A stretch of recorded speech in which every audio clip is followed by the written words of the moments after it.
that conclusion came quick. The tide is starting to turn a little bit. We do have a tendency to immediately jump to conclusions. Angel Reese is getting the kind of treatment that was once reserved for really good players. Would Angel Reese sell as many as Caitlin Clark? Hell no. Get your head out of your and get back to playing basketball. You know, it is interesting. We do have a tendency to immediately jump to conclusions, and we certainly concluded very quickly that Caitlin Clark was the greatest women's basketball player in the history of women's basketball.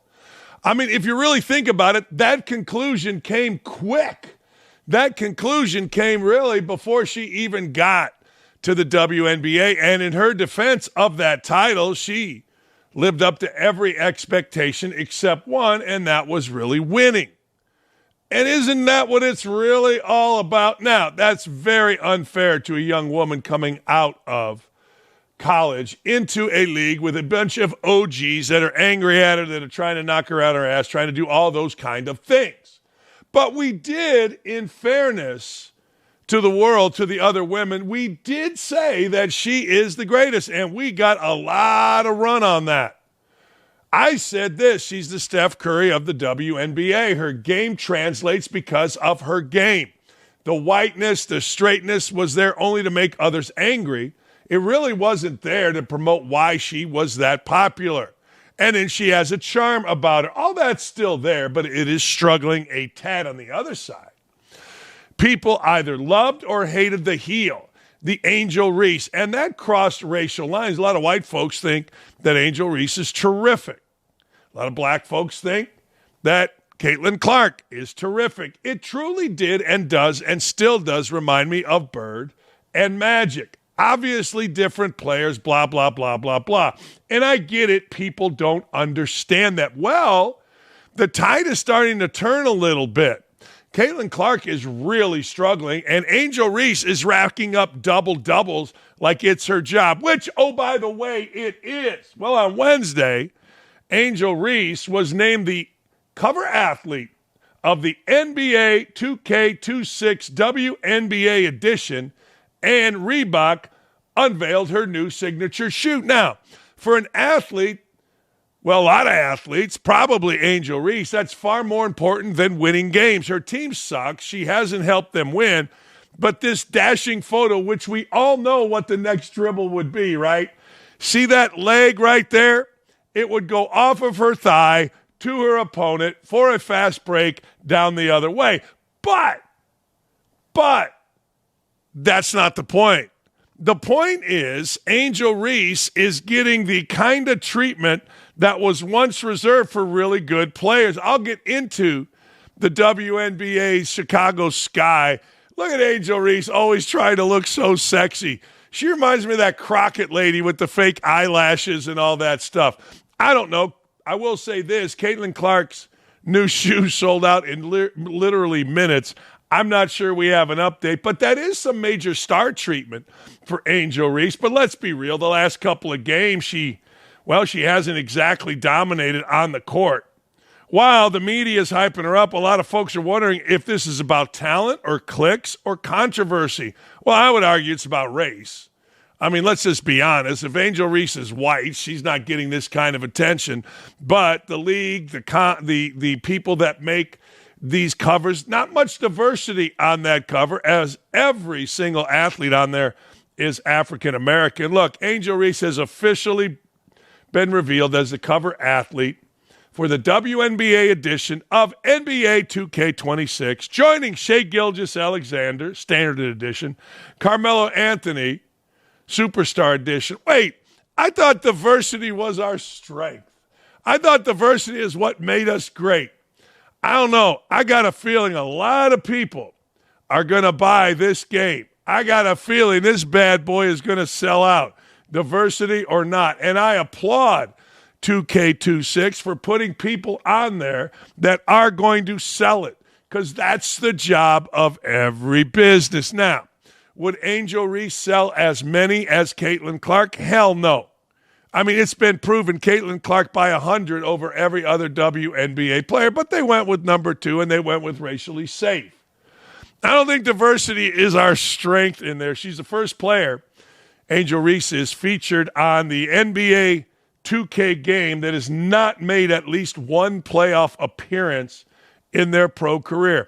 She hasn't really affected winning. She's affected fake eyelashes, dribbling off her foot, missed layups, but she's also affected attendance, controversy, and interest. Chicago Sky currently are 12th in the WNBA standings. There's 13 teams. Could you imagine traveling with Angel Reese and the shit show that she is and her teammates are? I couldn't. Now, Dad, you're being unfair. You're being racist. No, I'm not. No, the shit show is here's a prime example. They get in a fight because Kennedy Carter, cheap shots, just cheap shots. Caitlin Clark. Next game, they show up on a bus. One guy is there with a camera asking Kennedy Carter. These little gals make a big deal about it. These little gals lose their mind. These little gals go to the point of, we were mobbed, we couldn't get in. The general manager is like, shut up, all of you. Like, no, you weren't. Video came out showing they were lies. That's just one event. You know, every time they travel, it's a pain in the ass. Being in that locker room is a pain in the ass. And I got to tell you, probably Caitlin Clark's locker room's no better.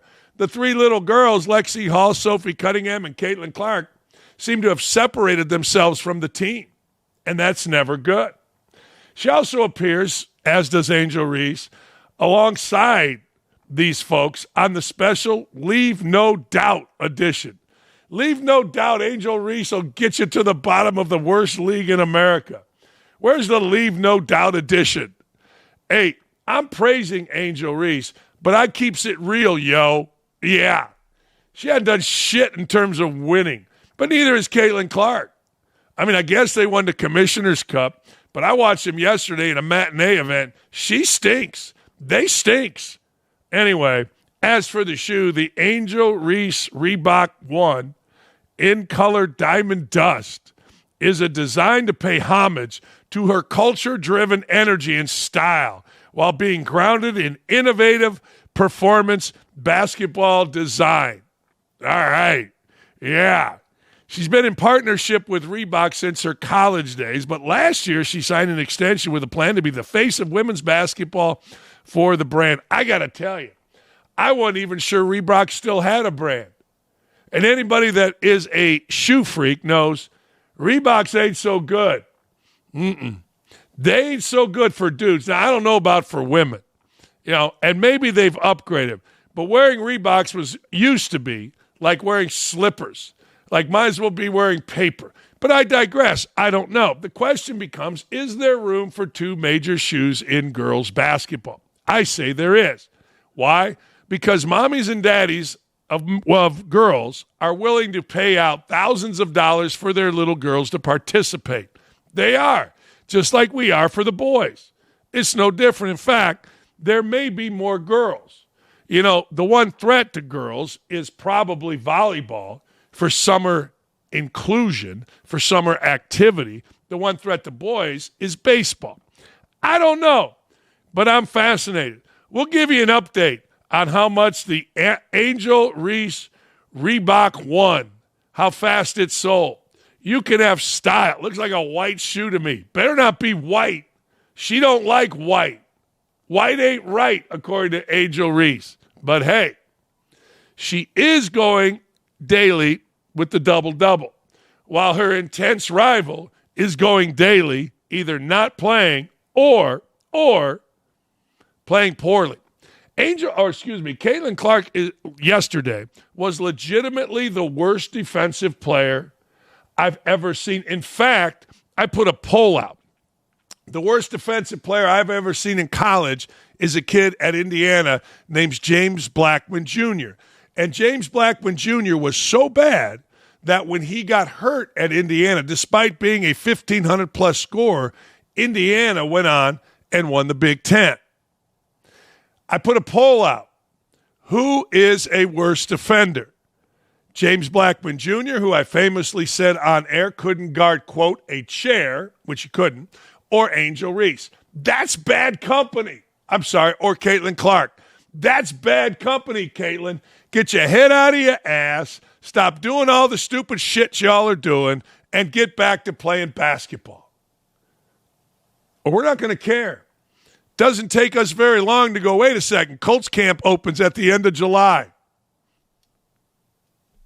Hey, you liking the content so far? I know you do. I know you do. If you love the content, here's all you got to do. Make sure you head on over to youtube.com. Make sure you head on over to youtube.com/@OutKick/videos. Like, comment, and subscribe. That way you'll never miss any of our great content. We have blown up, absolutely blown up on Instagram. And the funny thing about Instagram that I've noticed, it is very racially divided. Criticizing the three clowns on, what's it called, Vibe Check. Man, white dudes said, Dan, you're right, they suck. Black dudes said, Dan, you suck. It's very, very divided. And I like it. I go and I check all the time. So if you have something nasty or nice to say to me, know that I'm watching. I don't really have a life. What are you going to do? All right.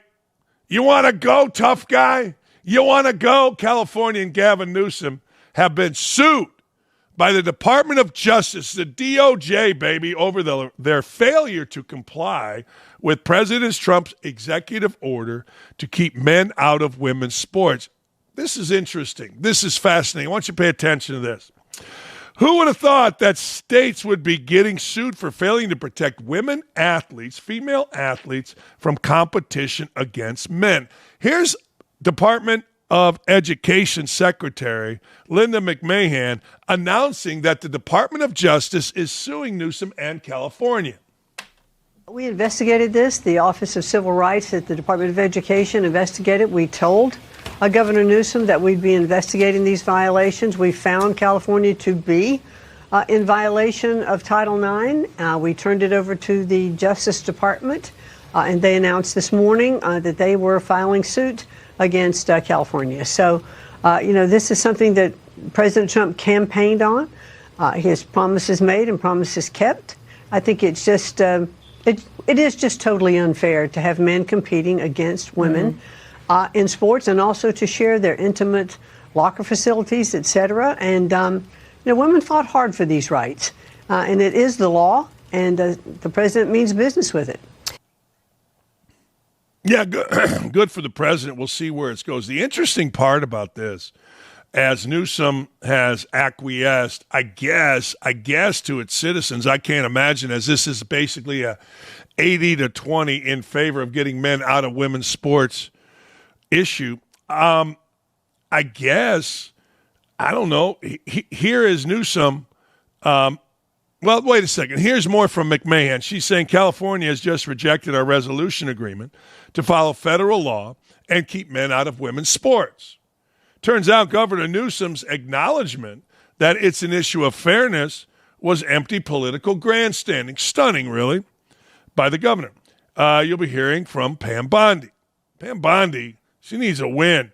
Here's a throwback to what McMahon is talking about. Here's Newsom discussing the transgender issue and calling it an issue of fairness. It's like you right now should come out and be like, you know what? The young man who's about to win the state championship in the long jump in female sports, right. that shouldn't happen. You as the governor should step out say no. No, and I appreciate but like, would you do something like that? Would you say no men in female sports? Well, I think it's an issue of fairness. I completely agree with you on that. So that's easy to call out, the unfairness of that. There's also a humility and a grace, that these poor people are more likely to commit suicide, have anxiety and depression. And the way that people talk down to vulnerable communities is an issue that I have a hard time with as well. So both things I can hold in my hand. How can we address this issue with the kind of decency that I think, is inherent in you, but not always expressed?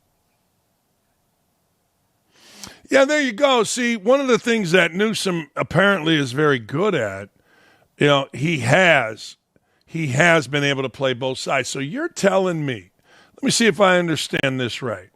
You're telling me that an operation that promotes basically abortion on demand, you're telling me that an operation that has no problem, zero, zip, nada, with murdering babies is now all of a sudden, out of the blue, you're worried about if I don't let a boy run track or I don't let a boy play baseball against women or swim, they're going to commit suicide. I think the issue of suicide, my opinion, is far deeper than that. And I think everybody knows that. Now, I get it. I understand you've got to put those things out there. But my guess is, just a guess, maybe the numbers tell me I'm wrong, but I can't imagine, hey, you can't run in this track meet, it's going to lead to suicide. Maybe. I don't know. But it is fascinating how a political party that has no regard for the lives of babies is so concerned with that. All right. Well, here's Paula Scanlon the other day. Here's Paula Scanlon on our show commenting on California defying the law. There are states, and I know you're out there, battling. There are states, California just rejected what Donald Trump is doing, the Department of Education's resolution to follow federal law. What do you think is going to happen here with states like California, Maine, Minnesota, others? I can only hope that they will eventually figure out that this is wrong and unacceptable. I hope that the Trump administration continues to hold these states accountable. I mean, it shouldn't matter if you live in a red state or a blue state. End of story. This is unfair. This is not fair to female athletes. This is discriminatory. This is against everything Title IX was originally written to do. But I know we have strong leadership in the White House. I know Secretary McMahon takes this issue very seriously. Just yesterday, California is refusing to comply on a lot of these things. And Secretary McMahon says, okay, don't comply, but we will sue you. We will come after you, and you will obey the rules the way that they were intended to be interpreted. And so I know we're going to win on this. And I think the other thing that gives me hope is knowing that the majority of even Democrat voters do not agree with this. So it's a very interesting situation where you're looking at 80+% of Americans agree on this, yet we have entire states that are not willing to comply. So I think it's a matter of time that they have to get on board, or they're going to lose their own voter base. Would you agree this is the least controversial issue ever? I'd like to think so, but a lot of the backlash, I've seen others receive on this seem to say otherwise. But again, 80+% of Americans agree on this. When was the last time 80% of Americans came to a consensus on anything at all? I mean, that shows you. And I have friends that are lifelong Democrats that tell me that they hate every single thing that I believe politically. And they say, you know what, Paula, I'm going to give you this one because I agree with you. And that's how I know that this is right. And that's how I know this is not a left versus right, but this is a common sense versus crazy issue. Boy, I got to tell you, this is the least controversial issue ever. Hey, man, just go play with the boys. Do yourself a favor. Here is more from Newsom, though. He said Secretary McMahon is confusing government with her WrestleMania days, dramatic, fake, and completely divorced from reality. This won't stick. I get it. When you work somewhere else, people want to come back. Somebody could say, well, Gavin Newsom is confusing this with the days he used to shtup his chief of staff's wife. Or he's confusing this when his wife used to shtup Harvey Weinstein to get a job. I mean, you can always go backwards with stupid stuff. I mean, come on, what are we talking about here? The legal battle over women's sports is also headed to the U.S. Supreme Court. It's going to go there this fall. The court is expected to hear two major cases that will determine whether states can ban transgender identifying male athletes from competing in girls' sports. Rulings that will likely have nationwide implications for Title IX enforcement. Seems pretty simple. That's Amber Harding's article at OutKick.com. Man, are we on top of this? Anyway, it is going to be interesting to see what happens. It's going to be fascinating because, again, this is not even a little bit. If you care about this issue, and I'm not saying everybody does, a lot of people couldn't give a shit. A lot of people don't know. But if you even have a passing interest in this issue, you're going to say, yeah, keep guys out of women's sports. What's the issue? And if you have common sense like moi, you say, hey, no problem. Go play with the boys. Oh, pretty simple. Hey, our friend, woke gas bag Ryan Clark sat down with former NFL defensive end Chris Long. And the duo discussed the media's appetite to write hit pieces on Belichick's relationship with Jordan Hudson. Now, we had to listen to Chris Long for a minute. Remember, he played and he won a Super Bowl, and then we had to listen to him. He became the thing, right? Whatever. The duo believing it partially stems from his days that Belichick was able to get over on the media due to his success as the Patriots head coach. But that protection is no longer there. I totally agree with this. I do. It's a vindictive petty lot, and I don't blame any of them. Belichick has treated the media like garbage, like underlings, like second-class citizens, been very disrespectful to them, except for his buddies. I saw the same thing with Bob Knight at Indiana. As soon as the media had a little crack there, as soon as it was seen that the emperor may not have any clothes, guess what? The media pounced because it was open season. Hey, who can blame them? I certainly don't.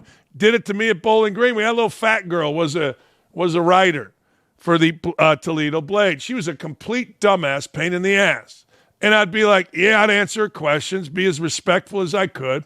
But as soon as we were losing at a monumental rate due to players being out, I mean, I lost my 3 best players. My best 7 or 5 out of 10 years, my last 6. I lost 4 times, including my last 3. I lost my best player. She saw the opportunity, and every time they put a picture of me, it was yelling and screaming and losing my mind. I get it. That's cool. I don't know where the big one is now, but I guarantee it's not in sports. But anyway, here's Ryan Clark and Chris Long discussing media and Belichick. When he moved out from us, got to North Carolina, everything's been about his relationship. And I feel like some of the equity he built up doing TV, they've taken away from him. I don't like that if we're going there for a second, because I think a lot of people have been waiting to beat Bill up because he's always had the upper hand with the media. I think he's always had the upper hand with the media. And he's got a younger girlfriend. He is not the first older motherfucker to like younger women. Yeah, bro. And so I don't know why he's the one. I understand that there was some stuff at UNC where they were kind of like, where's the. But let's not act like they weren't waiting to do this, whether or not she was on the football field at spring practice. Bro, this was, and it's not even, I think it's not even that he had the upper hand, is that they always had a disdain for him because they couldn't get him to do what they wanted him to do. No control. You see, they had no control over him, and he was so good at his real job, he didn't have to change. Yeah, I mean, they're exactly right. I mean, look, I get it. Long's got to swear in there to sound like he's, fun, tough guy. But anyway, I totally get it. I do, 100%. Media should do that. I mean, look, I've said this before, and I'll say this again. I used to tell Coach Knight, hey, man, you think you're getting over on all these guys. Well, guess what? You ain't. They got egos too. They have egos. And when the time comes, Clarence Doninger, the athletic director at Indiana, who you and your little sons think you're getting over on by being jackasses, they going to get you. And sure enough, when the time was right, they got you. Everybody thinks that their ego is the only one that matters. You think you're getting over on that person? Wait a second. Don't let them get an upper hand. Don't do it. Nope. I agree. And I have no problem now. Let's fast forward. How does Belichick squelch all this? You know the answer to that. Winning. Belichick wins. Media is back on their ass. And Belichick is back standing there like the dork that he is with the boobs out here going, next question.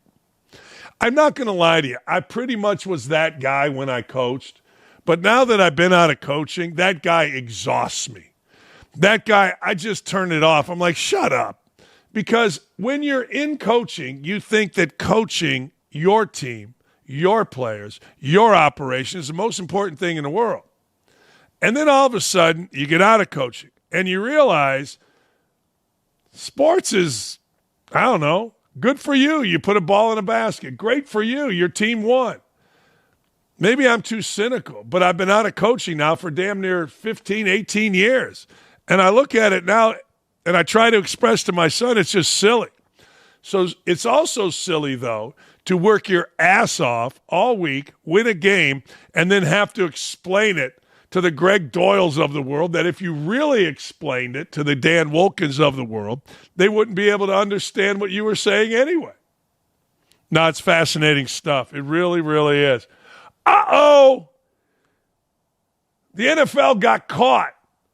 According to a report, a confidential agreement between the NFL and NFLPA leadership hid, listen to this, an arbitration decision from players. The ruling found that Commissioner Roger Goodell, General Counsel Jeff Pash, urged team owners to limit guaranteed players' salaries after Deshaun Watson's fully guaranteed contract in 2022. Now, I don't know what's legal or what's not, but I do know what's smart. And it's smart for NFL owners and NFL leadership to say, yo, hey, man, don't be doing that. Don't be stupid. Don't hurt our business by giving an idiot a major contract like that after he's been accused by 30-plus women of getting handsy. Don't do that. Be smarter. Here's the deal. Ari Myroff, he sums up this way. The NFL and NFLPA quietly agreed to a confidentiality deal that hid the outcome of a collusion grievance, which found the league urged owners to limit guaranteed money after the Deshaun Watson deal, per Don Van Natta Jr. and Kalen Kaler. Players weren't told, and it's a sparking major backlash inside the union. You think? Look, if I'm paying union dues, I don't need to know everything. Yeah, I'm not one of those who says, I pay. I need to know. No, but I do need to know the major things. The players absolutely needed to know the major things, and then they can respond to it however they would wish. But to hide it, wow. All right, listen to this. The NFLPA, led by Executive Director Lloyd Howell Jr., failed to share details of the 61-page ruling with players, including the executive committee and player representatives, despite union bylaws suggesting they should receive such information. And earlier this morning, ESPN has reported, listen to this. This will shock you, right? Lloyd Howell Jr. is working as a paid part-time consultant for the Carlyle Group, one of the select group of league-approved private equity firms now trying to buy minority ownership in an NFL franchise. Obviously, this is a conflict of interest.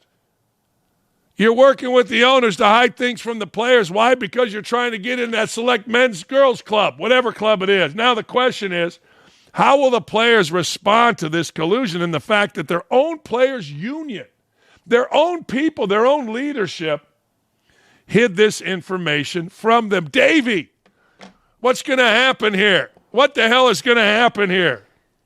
Dan, the first thing, I think the NFLPA, I mean, they're going to look to get Lloyd out of the mix.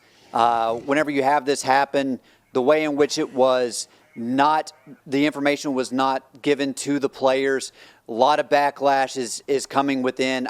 There's going to be a bunch of internal infighting, and as it relates to what's ultimately going to happen, there's going to be some new leadership within the NFLPA. There's got to be, right? I mean, you cannot do this. You cannot. Lloyd Howell Jr. just said, screw it, man. I'm working for the players, but no, I'm not. Not really. I'm going to side door this. This is Gary, Indiana stuff. Anytime I see leadership screwing around, I always think this is Gary, Indiana stuff. Somebody's getting over. And, you know, old Lloyd Howell Jr. got his ass caught. Let me ask you a different question. How does Lloyd Howell Jr. spin this? Because there's always two sides. How does he spin this? It's a great question, Dan. From everything we know at the moment, it's going to be incredibly difficult. I don't see how he comes out of this in terms of public perception to where he's looking good in the entire situation. I don't have a great answer for you, Dan, because I don't think he can, honestly. What about you? No. When you break trust, particularly when you break trust with players' money, that it's over. It's done. Now, I don't know whether or not the players have any say in who becomes an owner. I'm guessing they don't. But if I were an owner, there's a song called Then What? It's a country song. It talks about a guy married guy, cheating on his wife with another woman. Okay, the man breaks up with his wife to marry this other woman. Well, then what? The woman doesn't trust the guy because she knows he cheats on his wife with her. But now she's the wife. Then what? That's what I'm saying here. If I'm an owner and I am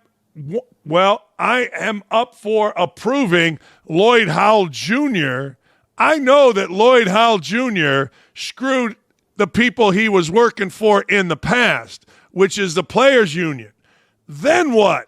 Now he's going to join us? My head would be, if you screwed them, you certainly will figure out a way to screw us.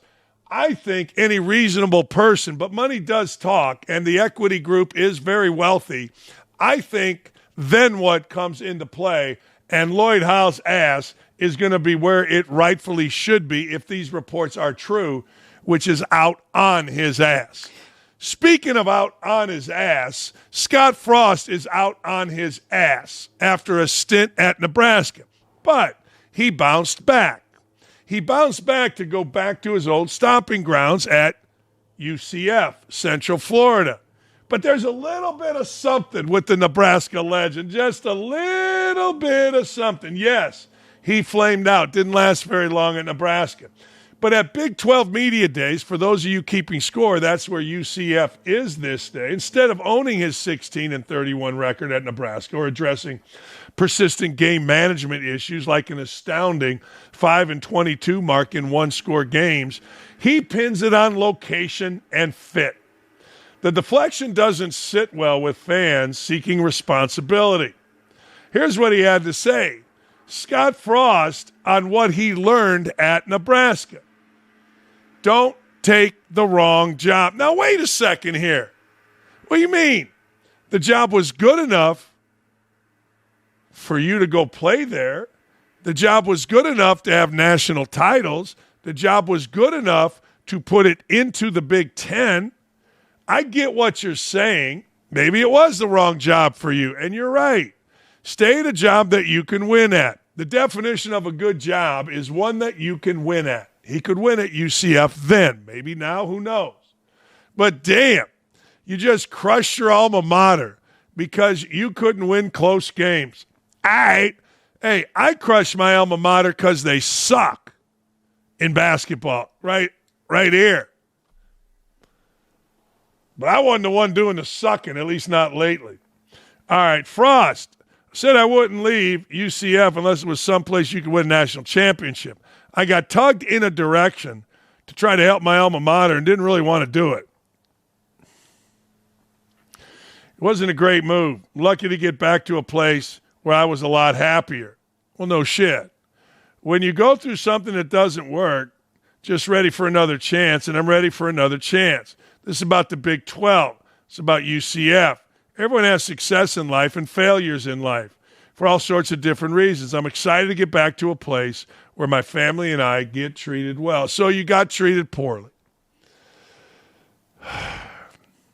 With big money comes big responsibility. Too much is given, much is expected. I mean, honest to God, I get it. Everybody tries to save face. I do. I get it. He was treated well at UCF because he won. Pretty simple. He was treated well at Nebraska until he was losing. A lot. A ton. No other coach in the country Nebraska would have rather had success with than Frost, given his history. He was the star, the fair-haired boy, the quarterback coming back. You know, Nebraska tried it with Turner Gill. It didn't work out, who was a great quarterback. They tried it with Scott Frost. Scott Frost is very lucky. Was Frost, though, the problem at Nebraska? It's great history. Fans want to be great again. But whatever the reason, Nebraska hasn't been great. They need to go back to the days of the St. Tom Osborne, who literally had a crime board up. The crime board was this. You had to, let's say you got a misdemeanor shoplifting. That was a couple points. You didn't lose game time. All the way to assault, rapes, and murder. Tom Osborne is, in my opinion, if you dig into his program, was the phoniest coach of all time. Came off as a saint, but he let players run roughshod at Nebraska, famously bringing that guy Phillips back after he just beat a girl almost to death. But hey, Phillips ran for a bunch of yards, and they beat Florida. Lawrence Phillips, yay, Nebraska. It's always been a bullshit place for football. Let's just be honest.